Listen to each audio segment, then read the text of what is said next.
Ghana is the world's second largest producer of cocoa after La Côte d'Ivoire. Ghana's cocoa is preferred on the world stage and is given a premium. A research team from Ghent University in Belgium have returned to Ghana with findings of their 5 years research work on Ghana's cocoa productivity. The 5-year research was funded by the Belgian government. The Ghent University at Belgium partnered the University of Ghana on the project. At a meeting with various stakeholders in the cocoa subsector held at the KOKOO National Park in the Central Region, the research team made various observations that highlighted the observations and findings. Professor Pascal Bouak is with the Isotope Bioscience Laboratory of the Ghent University and is also one of the researchers.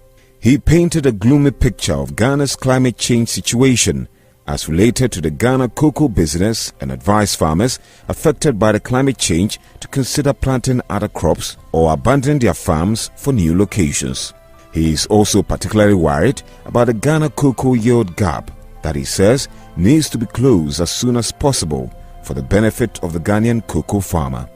He also made interesting suggestions to farmers.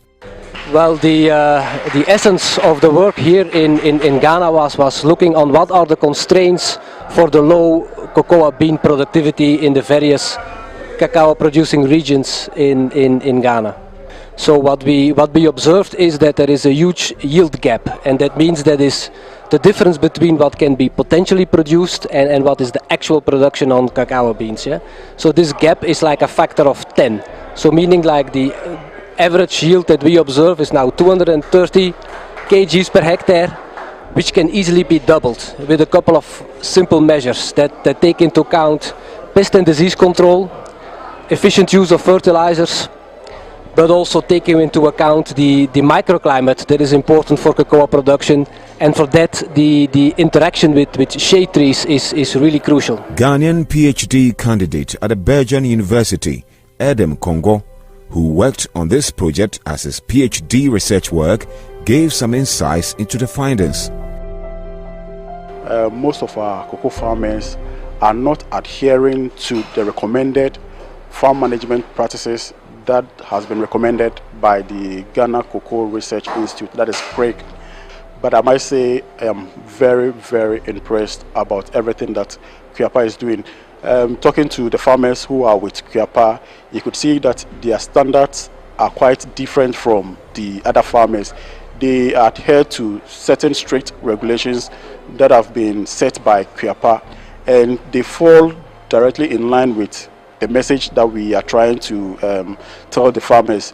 The farmers, mostly members of KUAPA Cocoa, were given chocolates from their farms to taste. They lauded the research and promised to take the findings to heart.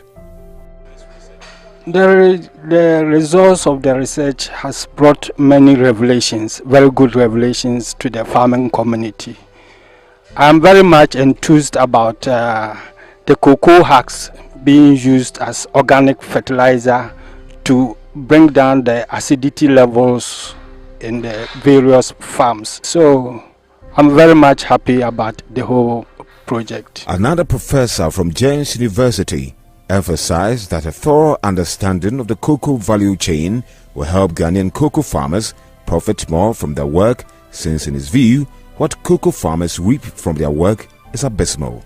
Cocoa in Ghana is of a very high quality, but some research in our lab has demonstrated that even Ghanaian cocoa, which is generally known as a bulk cocoa, can be diversified into different flavors and tastes. So that is also something that we can focus on. Now the cocoa in general is mixed from different places, from different regions, but we have identified that in certain regions the quality and the flavor is different from other regions. So that is an opportunity also to diversify the flavor of Ghanaian cocoa. Professor Emmanuel Ohene Ofuakwa, who worked with and led the Belgian team, also gave hints about the way forward for the research. Generally, the quality we are getting from Ghana beans is good, is high.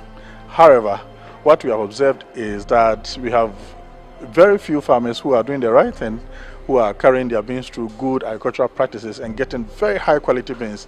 However, we still have those that are average quality, and then we still have those that are very bad quality, poor quality. It means that on the average, the beans we get from Ghana at the end of the day is not bad at all. It's still very, very good in terms of its quality compared to beans that are also obtained from other cocoa growing countries around the world. The team later visited the farm of Ralph Donko, a KUAPA cocoa farmer, and made some interesting observations. An impressive farm, and you see, with a big important social impact, with a lot of people working together. So, thank you. Well done. Andrew Eduteria Frane is an agricultural extension officer with KUAPA Cocoa, Ghana's biggest agricultural cooperative with over 100,000 members. He revealed that the training KUAPA Cocoa provides her farmers is in sync with the research findings and helps them record good yields. Looking at the research findings, we've been training our farmers on the findings that they have brought out now. And with this scientific basis, we can now say that our farmers must adhere to the standards and the trainings that we've been giving them so that they can increase their yield. He, however, expressed KUAPA Cocoa's readiness to partner the James University or any other credible research entity on any further research into Ghana's cocoa subsector.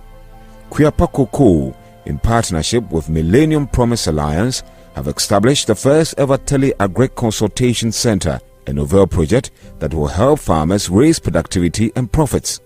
The center helps them connect with extension officers, researchers, and marketers via mobile phone technology. Under the project, farmers have been given smartphones preloaded with applications that enable them to diagnose plant diseases and also communicate free of charge amongst colleague farmers and tele-agric center. Ghana remains the second largest producer of cocoa in the world and is determined to do anything possible to improve their status, considering the importance of cocoa to the country's GDP.